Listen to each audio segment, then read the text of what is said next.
Bonsoir à toutes et à tous. Écoutez, je suis très heureux de vous retrouver ce soir, hein. Ça fait longtemps notre chaîne et môme n'a pas émis. Il faut dire que notre dernière réunion scientifique, c'était en live, et c'est fait en live à Lille. Et on a eu pas mal de participants. Le thème était sur les apnées du sommeil. On a eu en particulier une conférence d'un collègue de Liège, un neurologue, qui était vraiment, vraiment passionnante.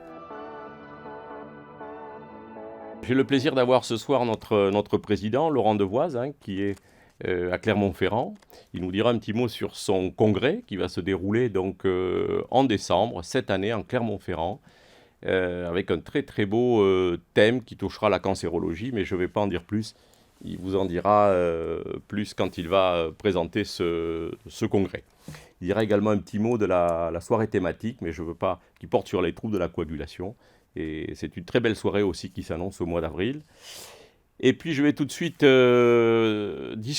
passer la parole à Pierre Corr pour le congrès du Jean Delair, qu'il a je ne sais pas si on doit dire le plaisir, l'honneur, en tout cas la charge d'organiser en juin à Nantes.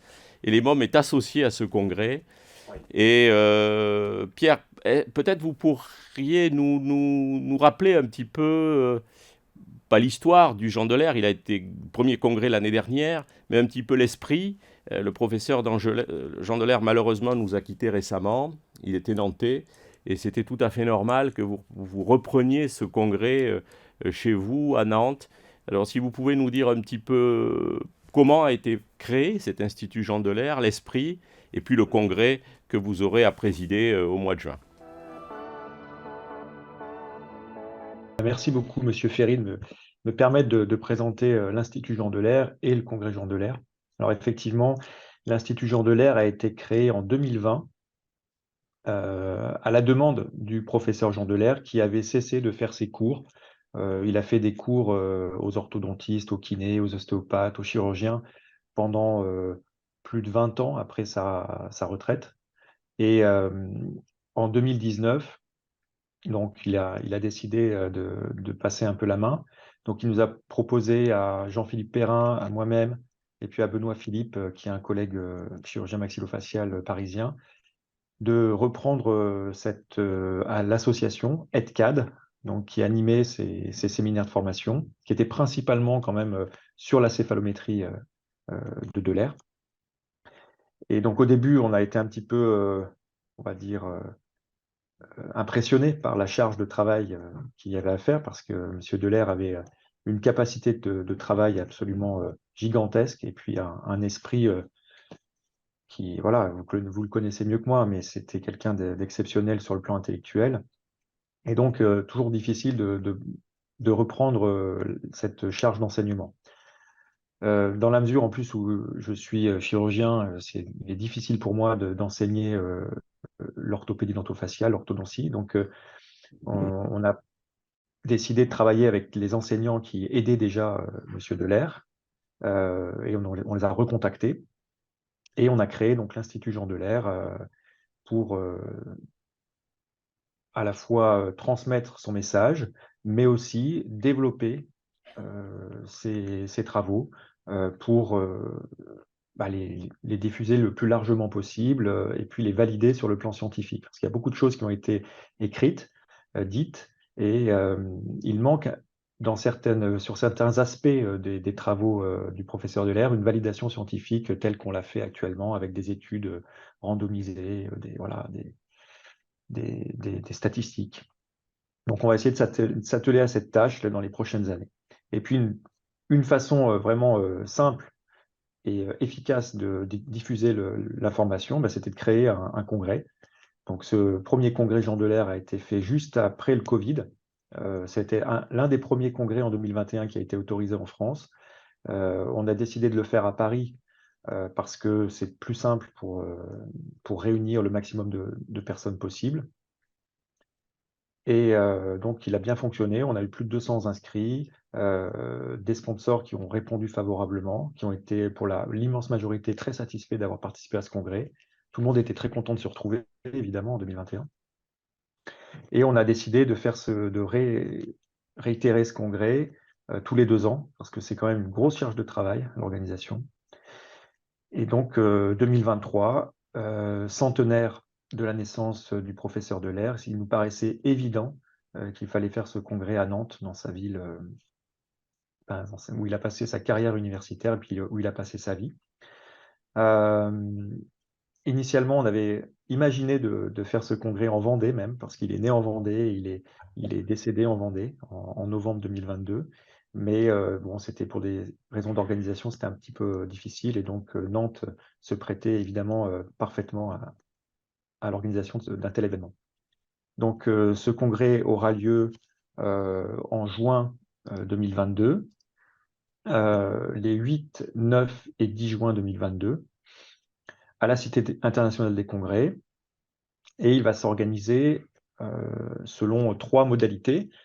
Le premier jour va être dédié à des ateliers thématiques pour la découverte ou le perfectionnement à la fois des chirurgiens, des rééducateurs et des orthodontistes. On veut vraiment être pluridisciplinaire et faire participer toutes les personnes qui sont impliquées dans les prises en charge des pathologies crânio-faciales. Donc, des ateliers variés, donc sur la céphalométrie informatisée, sur les techniques chirurgicales, donc les techniques d'ostéotomie, les techniques de fermeture des fentes labiopalatines, et puis des ateliers pour présenter les métiers de la rééducation et la rééducation post-opératoire, par exemple, qu'on peut proposer à nos patients. On aura un atelier aussi spécifique qui sera plus dédié aux chirurgiens oraux, chirurgiens dentistes et chirurgiens maxillofaciaux, qui concernera les implants zygomatiques. Donc, ça sera le jeudi après-midi. Deuxième volet, les conférences scientifiques, les tables rondes. Donc, ce sera vendredi et samedi, avec des thématiques qui se veulent aussi pluridisciplinaires. Donc, le vendredi matin, on va évoquer les infraclusies antérieures, donc toute la problématique des étiologies des infraclusies, leurs moyens de prise en charge, orthodontiques, chirurgicaux, l'impact de la rééducation, avec des ateliers de 7h30 à 8h45. Ensuite, des séances de conférences et de tables rondes. À nouveau, des ateliers entre midi et 2, avec des conférences aussi, symposiums sponsorisés. Et puis l'après-midi, à nouveau des conférences avec des tables rondes. Voilà. Donc l'après-midi, ce ne seront pas les infraclusives antérieures qui seront évoquées, mais là, les asymétries faciales et leur lien avec les troubles de la posture céphalique. On veut essayer d'explorer un petit peu ces asymétries qui sont parfois uniquement dento-alvéolaires, parfois basales, parfois crânio-faciales, pour mieux comprendre et mieux traiter. Là encore, thématique pluridisciplinaire, puisque voilà, à la fois les chirurgiens, les rééducateurs et les orthodontistes seront impliqués dans les communications. Et puis, troisième volet, le samedi, donc samedi 10 juin, avec 3 sessions bien différentes, mais bon, qui vont toujours parler des pathologies crânio-faciales. Le matin, les pathologies orofaciales pédiatriques. Donc, vraiment pour mieux comprendre les pathologies pédiatriques, pour mieux traiter les adultes. Donc, les orthophonistes, les pédiatres sont invités évidemment à cette session qui va être là pour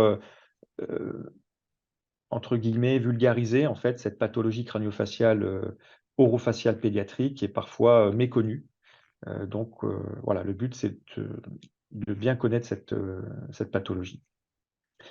Ça, c'est pour le matin.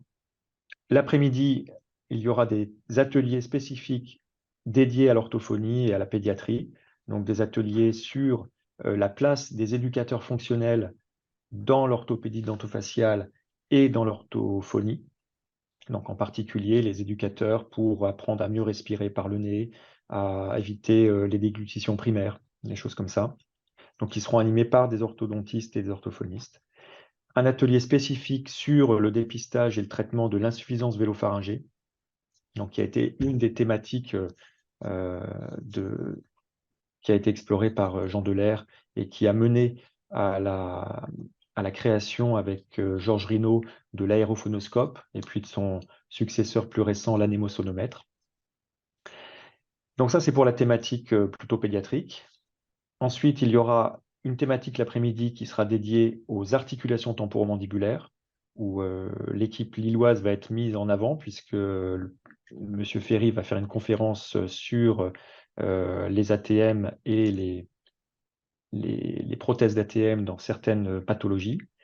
Le docteur Romanico va faire un atelier spécifique sur les prothèses d'ATM et une conférence sur les liens entre DTM et chirurgie orthognatique.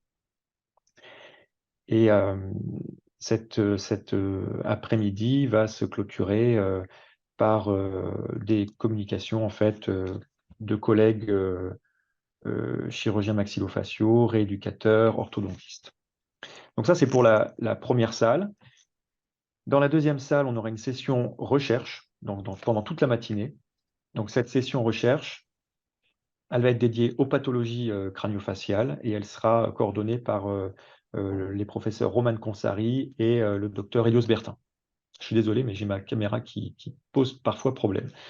Et enfin, une troisième session qui va durer toute la journée, qui va être dédiée cette fois aux pathologies implantaires, et donc aux réhabilitations maxillaires implantaires et aux alternatives à l'implantologie.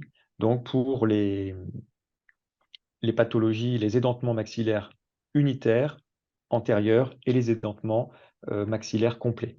Donc on va parler, encore une fois, des reconstructions maxillaires par greffe osseuse et par implantation dentaire et les réhabilitations par implant zygomatique. Voilà. Merci beaucoup et on vous souhaite un vraiment, vraiment, vraiment un très beau succès. Je vais passer la parole à Laurent. Tout le monde le connaît, on ne le présente plus. Il a déjà parlé, plusieurs fois parlé d'ailleurs, sur cette chaîne de l'EMOM. C'est le président cette année de l'EMOM et je suis vraiment très heureux. Vous savez que l'EMOM est très attaché à ce lien de la chirurgie maxillofaciale, stomatologie et l'odontologie. Et Laurent est le président du Collège des chirurgiens orthodontistes. C'est pour nous vraiment un plaisir qu'il ait accepté d'être président cette année de l'EMOM. Et donc, il a organisé le congrès national qui se déroule à Clermont-Ferrand en décembre, début décembre. Je vais lui laisser la parole pour qu'il nous dise quelques mots sur ce congrès qui, vraiment, personnellement, j'ai vu déjà le programme et ça paraît très, très, très attractif. Merci Joël. Déjà, premièrement, je voulais te remercier de m'avoir fait confiance pour cette année et de m'avoir donné la présidence de l'EMOM. C'est vraiment un honneur pour moi de représenter cette association qui va prendre de l'ampleur et qui a des valeurs qui sont en accord avec ce que je pense, avec ce que beaucoup de personnes pensent. Donc, officiellement, je te remercie de cette confiance vis-à-vis de moi. Oui, donc nous allons organiser à Clermont-Ferrand le jeudi 7 décembre 2023 le 9e congrès de l'EMOM. Donc ce 9e congrès va être organisé alors, conjointement avec Nathalie Formdan, qui est le chef de service de chirurgie maxillofaciale juste à côté, juste à côté du bâtiment. Ce congrès se situera sur le site du CHU Estin. C'est à cet endroit que toute l'activité de chirurgie orale, chirurgie maxillofaciale se réalise. Et ce congrès aura lieu de manière plus spécifique dans les locaux de l'UFR d'odontologie, dans lequel je suis actuellement, et plus spécialement dans l'amphithéâtre, le grand amphithéâtre de l'UFR. Donc, on a eu vraiment à cœur, Nathalie et moi-même, de parler de choses que nous réalisons sur une thématique qui nous intéresse vraiment au plus haut point. Ce sont la gestion des séquelles et complications des prises en charge carcinologiques de la sphère oro-dento-maxillaire. Donc, on a essayé de penser à un programme qui correspond à la fois à notre activité, mais à la fois être aussi en accord avec la littérature, avec les avancées technologiques qu'il peut y avoir. Et on a essayé de créer un programme scientifique qui allie pluridisciplinarité, comme le congrès de Jean Delair. Et donc, on a essayé de voir un petit peu toutes les problématiques que nous pouvions avoir chez ces patients-là Et on va commencer cette journée par une conférence du docteur Jean-Michel Salagnac de Nantes, qui va nous parler des dysplasies odontologiques secondaires à la chimiothérapie dans la petite enfance. C'est un praticien qui a une longue expérience, que je crois, Joël, tu connais très bien, Oui. et qui a une iconographie sur le sujet qui est vraiment énorme. Je pense qu'au niveau de la France, voire peut-être de l'Europe, c'est celui qui a la plus grosse iconographie sur ce genre de dysplasie. Ensuite, je prendrai la parole pour parler plus spécialement du tissu dentaire et notamment après radiothérapie. C'est un sujet qui intéresse, c'est une présentation que j'ai déjà faite lors d'une journée à Clermont-Ferrand. C'est vrai que c'est un sujet qui avait intéressé énormément les chirurgiens maxillofaciaux parce qu'en fin de compte, ils avaient peu de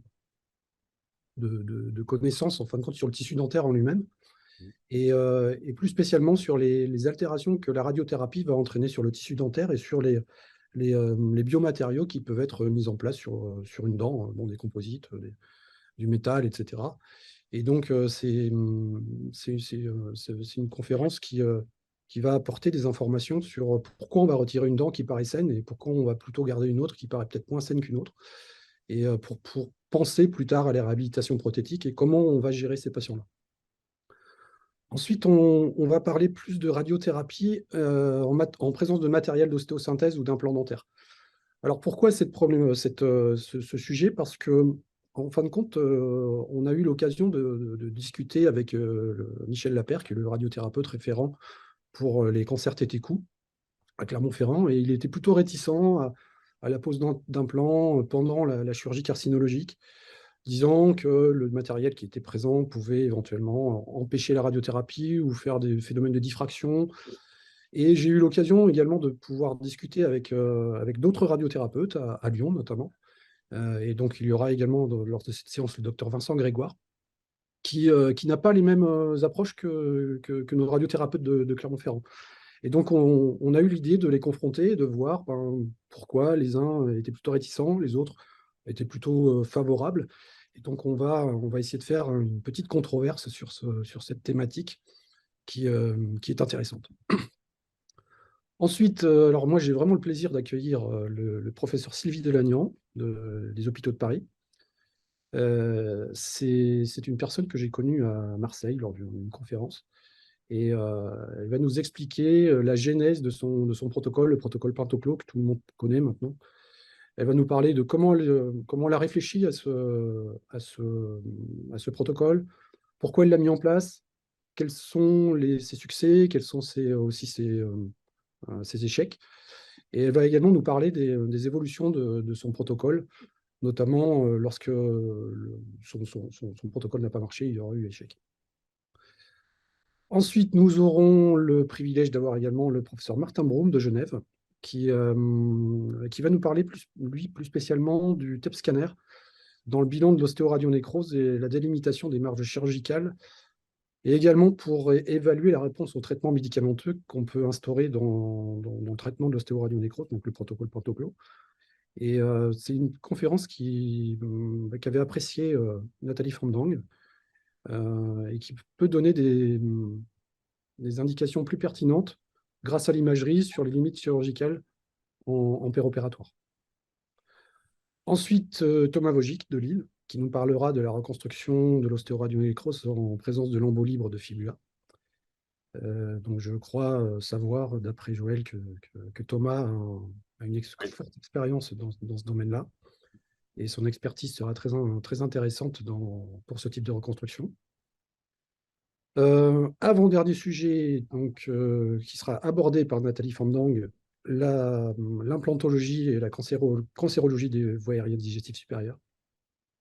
Donc on fera un point sur les indications à l'heure actuelle de la pose d'implants sur un secteur irradié, de la pose d'implants péropératoire, des éventuels guides qui peuvent être utilisés pour la pose de ces implants. Donc on va faire un état des lieux bibliographique, et à la fois on va vous montrer quelques cas cliniques que l'on a eu à prendre en charge à Clermont-Ferrand. Et donc on aura l'occasion de discuter un petit peu sur les différentes solutions thérapeutiques. Et enfin, on va terminer avec le professeur Pascal Auroy, qui est donc à Clermont-Ferrand, qui est prothésiste, donc il ne fait que de la prothèse implantaire, avec qui nous collaborons, Nathalie et moi-même, qui va vous présenter les réhabilitations prothétiques implantaires en cancérologie, et notamment les particularités de ces réhabilitations. Et il va insister vraiment sur le fait qu'il faut une vision globale du patient, une vision... il faut associer les chirurgiens maxillofaciaux, il faut associer les chirurgiens oraux, il faut associer les odontologistes qui vont faire la prothèse, parce que bien souvent, ben, on a vu dans certains cas des patients qui avaient eu une pose d'implant. Bon, les implants sont ostéo-intégrés, mais sont complètement inutilisables en pratique. Et donc, il y a vraiment des bases à avoir sur les couloirs prothétiques, sur les brides cicatricielles qui peuvent être présentes, etc. Et comment on peut adapter son traitement, comment adapter ses prises d'empreintes, comment adapter son occlusion pour aboutir à un succès thérapeutique. Voilà, donc c'est le programme scientifique, il est, je pense, intéressant. Je pense qu'on va avoir, on espère en tout cas, avoir beaucoup de monde pour cette journée. Pour ce qui est du programme festif, ben, on vous accueillera à la cathédrale de Clermont-Ferrand. On aura la possibilité d'avoir une visite guidée de cette cathédrale qui se trouve à quelques encablures de notre site. Et nous aurons un dîner de gala qui sera place de la Victoire, donc juste à côté de la cathédrale de Clermont-Ferrand. Et donc ce sera l'occasion de peut-être que les personnes qui seront présentes de prolonger leur séjour et de venir en Auvergne pour voir nos beaux volcans. Alors bon, aujourd'hui, je ne peux pas vous montrer parce qu'il y a un petit peu de brouillard, mais juste à côté, on a le Puy-de-Dôme et à quelques encablures, eh bien, vous pourrez vous promener à l'intérieur des volcans, à l'intérieur d'un volcan même. Donc, si vous avez la possibilité de rester quelques jours, ce sera avec plaisir que nous vous accueillerons sur nos terres auvergnates. Merci beaucoup, Laurent. Merci, merci aussi de tes propos très, très agréables et vraiment, c'était sans aucune hésitation que euh, je te proposais de prendre cette présidence parce que je connais tes qualités à la fois personnelles, nos points de vue qui sont tout à fait identiques sur cette vaste discipline qui est les pathologies orales, chirurgie orale, stomato-maxillo, et ton intégrité, ton honnêteté. Donc ce programme est vraiment très très beau. Moi je suis vraiment stupéfait là du très beau programme qui est mis en place. Et franchement, ça devrait attirer beaucoup de gens parce qu'il y a des choses très novatrices, il y a des grands spécialistes hein, quand même. Tu en as cité quelques-uns. Cette controverse en particulier sur les implants, je pense, sera tout à fait intéressante hein, d'avoir des points de vue différents, puis essayer de découvrir la vérité qui se trouve là. Et effectivement, je connais très bien Jean-Michel Salagnac. C'est vraiment probablement celui qui a la plus grosse expérience sur ces troubles dentaires qu'induisent les chimiothérapies. Donc je crois que là, il y aura vraiment de très très belles conférences. Et bien sûr, les mômes soutiennent au maximum cette manifestation scientifique. Puis le programme accompagnant a l'air très attractif aussi. Hein, donc voilà. Est-ce que tu veux dire un petit mot sur la soirée scientifique, la soirée de l'EMOM sur les troubles de la coagulation? Oui, un petit mot, oui. Donc le 20 avril, nous aurons une soirée de l'EMOM avec 4 intervenants. Donc ce sera une soirée en langue anglaise avec donc 4 intervenants. La première, ce sera Alison Dougal, qui est chirurgien dentiste en Irlande, qui a une très grosse expérience dans la prise en charge des patients qui présentent une maladie hémorragique. Donc, elle va vraiment apporter des informations pertinentes, et tous les autres vont le dire également, mais sur la simplification des procédures et sur le fait que la prise en charge de ces patients à l'heure actuelle est beaucoup plus simple qu'il y a quelques années. Donc, elle veut nous faire un état des lieux des possibilités de prise en charge de ces patients, des actes qui sont potentiellement réalisables, bien entendu au CHU, mais surtout ce qui serait plutôt intéressant, c'est en secteur libéral. Ensuite, nous aurons le professeur Branislav Bashkin, qui vient de Serbie et qui sera le prochain président de l'Association internationale sur les maladies hémorragiques. Et lui est chirurgien oral. Donc, il nous fera une présentation alors plus spécialement sur implantologie, régénération osseuse guidée chez ces patients présentant des maladies hémorragiques et des troubles de la coagulation. Ensuite, troisième intervenant, nous aurons Pierre Bouletreau, le professeur Pierre Bouletreau de Lyon, qui nous présentera son expérience, en tout cas son retour d'expérience dans la chirurgie orthodontique chez ces patients toujours présentant une maladie hémorragique. Et je crois qu'il va un petit peu plus se focaliser sur les osteotomies de l'euphorin Ouais. et les éventuelles complications qu'il a pu avoir ou pas. D'ailleurs, bon, je ne connais pas encore tout à fait son point de vue.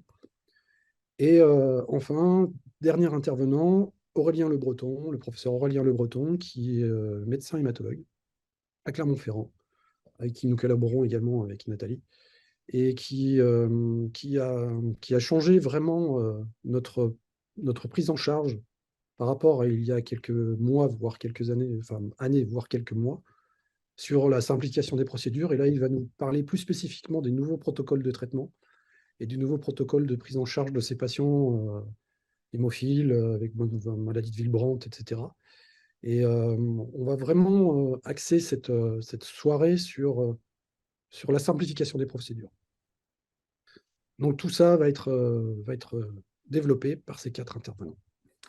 Eh bien, merci. Ça s'annonce comme également une très très belle soirée, hein, avec des vues nouvelles, hein, parce qu'effectivement, peut-être, enfin moi je ne suis pas spécialiste de ça, j'ai travaillé là-dessus il y a quelques années, sur la partie chirurgie orale justement, et c'est vrai que peut-être on avait tendance à être comment dire, j'allais dire surprotecteur. Alors il y aura vraiment la vérité au milieu. Moi je suis très heureux que tu aies choisi ce thème-là, qui sera donc international, puisqu'il sera en anglais, hein, comme vous le savez toutes et tous. L'EMOM fait au moins une présentation chaque année en anglais sur ces soirées scientifiques. Vous savez que la navigation devient de plus en plus importante dans notre spécialité. On l'utilise de plus en plus en implantologie, mais aussi en chirurgie maxillofaciale. On a fait une première à Lille, hein, c'était la découpe de maxillaire au laser, guidé par l'informatique, ce qui est vraiment le début du vrai robot, puisque là, pour le coup, le chirurgien n'intervenait plus, hein, l'intervention était planifiée à l'avance. Et c'est vraiment une réflexion que les chirurgiens doivent avoir, parce que la robotique, en particulier dans le tissu osseux, va sans doute prendre une place considérable dans l'avenir. Ça, c'est vraiment des choses tout à fait nouvelles qui sont importantes à intégrer dans nos pratiques. Un petit point important aussi, c'est les connaissances absolument explosives qui arrivent maintenant sur les maladies rares et les syndromes malformatifs, puisque la génétique moléculaire a vraiment changé la partie diagnostique de ces maladies. Et vous savez que l'extrémité céphalique est de loin la première région intéressée par ces maladies rares ou ces malformations. D'ailleurs, j'ai eu le plaisir d'avoir la charge d'organiser la journée de printemps de la Société française de stomatologie et chirurgie maxillofaciale, qui aura donc lieu à Lille. C'est donc en 2024. Et ça m'a fait très plaisir, vraiment très plaisir, que la Société française de chirurgie orale accepte de s'associer à cette journée. Vous connaissez les mômes dans cette idée. Et bien sûr, la Société française de chirurgie orale aura sa place dans cette journée de printemps. Donc voilà un petit peu ce que je voulais vous dire pour cette chaîne. Je pense qu'on vous verra nombreux, à la fois aux gens de l'air, à la fois à la soirée spécifique sur les troubles de la coagulation de cette vaste région qui est la bouche, l'extrémité céphalique. Bien sûr, également de manière excessivement nombreuse au congrès qui aura lieu à Clermont-Ferrand en décembre prochain. Merci à toutes, merci à tous, bonne soirée. Merci Laurent, merci Pierre de votre participation. À bientôt.